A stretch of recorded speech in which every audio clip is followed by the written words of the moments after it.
and welcome to the 154th episode of Movie and TV Talk. On this episode, I'm going to be discussing and giving my thoughts on Power Rangers Dino Fury. Let's get into this. Typically, I would give a kind of rundown of the plot here, but I find myself kind of in a difficult spot to do that with a show like this because a lot of the episodes just feel like standalone episodes with a very villain of the week kind of vibe here. The basic is that Void Knight unleashes Sporix all over the earth. Both himself and the Rangers need to collect them. Now look, I am going to pick apart this show because that's what I do in discussion videos like this. So if you want to try the old, it's a kid's show, you're not supposed to think too much about it, I don't care. I'm gonna think too much about it, because that's what I'm here to do. Like I said, most of the episodes are really villain of the week, and really lack any kind of overarching story. Plus, the general form of the episodes is pretty much the same across most episodes. The Sporix Beast appears, turns into a villain, ends up joining the rest of the bad guys who come up with something or plan that they think will end the Rangers. The Rangers fight the bad guys. The Sporix Beast gets really big. The Rangers call in their Zords. They use their Zords to defeat the villain of the week, and either the Rangers or the bad guys collect the Sporix Beast and move on with their lives. That's pretty much it. That is the general episode structure here. I also find it interesting that every time the Rangers fight the bad guys, it's always in a location where there's no people around. You know, every time the bad guys appear, everyone just screams and runs and vacates the premises really fast, which is kind of convenient.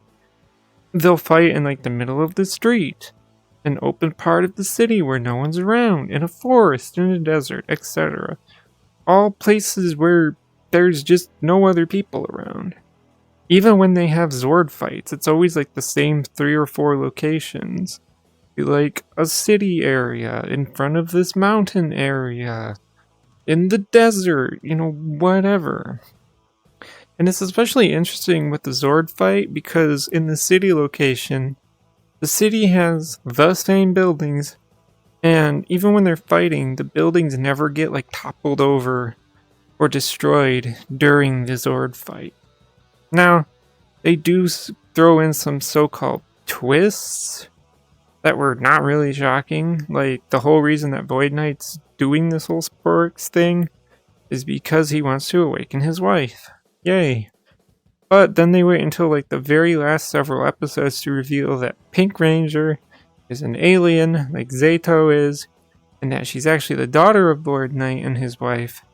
Of course, Pink uses that to just magically purge Void Knight of all evil, and suddenly he's a good guy after his own wife kind of betrayed him and turned him into Void King through mind control bullshit. Then, in the final episode, Zato has to do the big final move, and you think he dies, but no.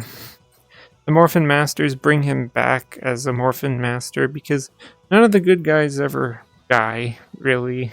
But yeah, it's a Power Rangers show.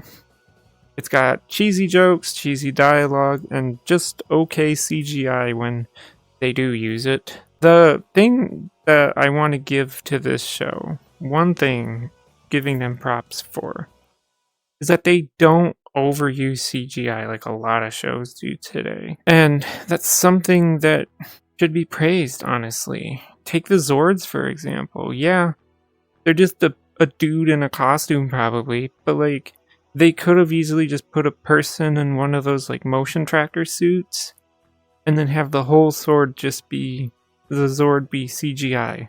But they didn't do that. They kept it as practical as they could. Even with the Rangers' weapons and costumes and even the villains, like some of the beasts, it's just costume work. It's kind of impressive, actually, that they can still do that kind of thing, and that there's people out there willing to put that effort into a show still.